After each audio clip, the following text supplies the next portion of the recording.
ప్రభుత్వ ఆదేశాలను పాటించని అధికారులను ఉపేక్షించేది లేదని ముఖ్యమంత్రి రేవంత్ రెడ్డి హెచ్చరించారు. క్షేత్రస్థాయిలో పర్యటించని కలెక్టర్లు అధికారులపై క్రమశిక్షణ చర్యలు ఎందుకు తీసుకోరాదని వివరణ కోరాలని సీఎస్ ను ముఖ్యమంత్రి ఆదేశించారు. రాష్ట్ర వ్యాప్తంగా జరిగిన 99 రోజుల కార్యాచరణ ప్రణాళికతో ప్రభుత్వం ప్రజలకు మరింత చేరువైందని, అయితే కొన్ని శాఖలు చేసిన పనులను ప్రజలకు సరిగ్గా చెప్పలేకపోయామని సీఎం అసంతృప్తి వ్యక్తం చేశారు. ముఖ్యమంత్రిగా తాను వివిధ సందర్భాల్లో ప్రజలకు ఇచ్చిన హామీల అమలు పురోగతిపై నియోజకవర్గాల వారీగా నివేదిక ఇవ్వాలని అధికారులను సీఎం రేవంత్ రెడ్డి ఆదేశించారు. రాష్ట్ర ప్రభుత్వం మార్చి 16 నుంచి ఈ నెల 12 వరకు నిర్వహించిన 99 రోజుల కార్యాచరణ ప్రణాళికతో ప్రభుత్వం ప్రజలకు మరింత చేరువైందని ముఖ్యమంత్రి రేవంత్ రెడ్డి అన్నారు.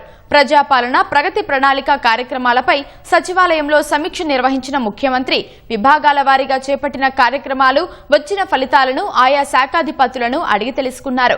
ప్రజాపాలన ప్రగతి ప్రణాళిక కార్యక్రమంలో చురుగ్గా పాల్గొన్న విభాగాలను ముఖ్యమంత్రి అభినందించారు. జిల్లా కలెక్టర్ల నుంచి ప్రిన్సిపల్ సెక్రటరీల వరకు ఉన్నతాధికారులందరూ ప్రతి నెల క్షేత్రస్థాయికి వెళ్లాలని గతంలోనే ఆదేశించిన విషయాన్ని సీఎం గుర్తు చేశారు. క్షేత్రస్థాయి పర్యటనలకు వెళ్లని ఉన్నతాధికారులు జిల్లా కలెక్టర్లపై నివేదిక ఇవ్వాలని సీఎస్ ను ముఖ్యమంత్రి ఆదేశించారు. క్రమశిక్షణ ఉల్లంఘన చర్యలు ఎందుకు తీసుకోకూడదో వివరణ కోరాలన్నారు. ప్రభుత్వ ఆదేశాలను పాటించని అధికారులను ఉపేక్షించేది లేదని ముఖ్యమంత్రి హెచ్చరించారు. ప్రజాపాలన ప్రగతి ప్రణాళిక కార్యక్రమాలను కొన్ని విభాగాలు ఆశించినంతగా చెప్పుకోలేకపోయాయని ముఖ్యమంత్రి అభిప్రాయపడ్డారు.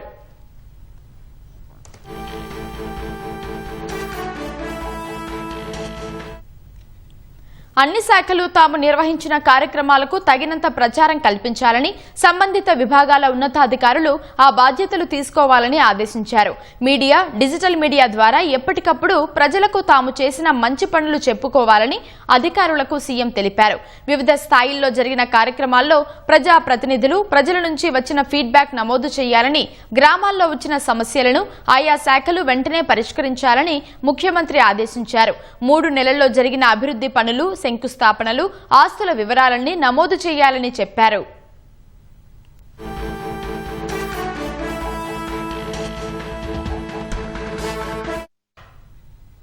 రాష్ట్రంలో భవనాలు లేని గ్రామ పంచాయతీ భవనాలు లేని గ్రామాలుంటే వెంటనే ఆ జాబితాను సిద్ధం చేయాలని పంచాయతీరాజ్ అధికారులను సీఎం ఆదేశించారు.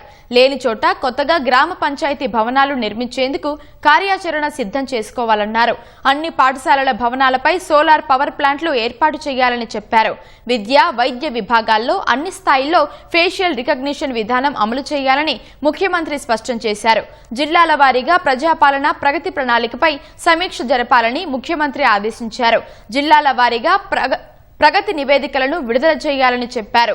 తాను ముఖ్యమంత్రిగా అధికారం చేపట్టిన తర్వాత జిల్లాల పర్యటనలు, ప్రభుత్వ కార్యక్రమాల్లో ప్రజలకు ఇచ్చిన హామీల అమలుపై సీఎం అధికారులను ఆరా తీశారు. సమావేశంలో MP Narender Reddy, CS Ramakrishna Rao, DGP CV Anand, CMO ముఖ్య కార్యదర్శి శేషాద్రి, వివిధ శాఖల ఉన్నతాధికారులు పాల్గొన్నారు.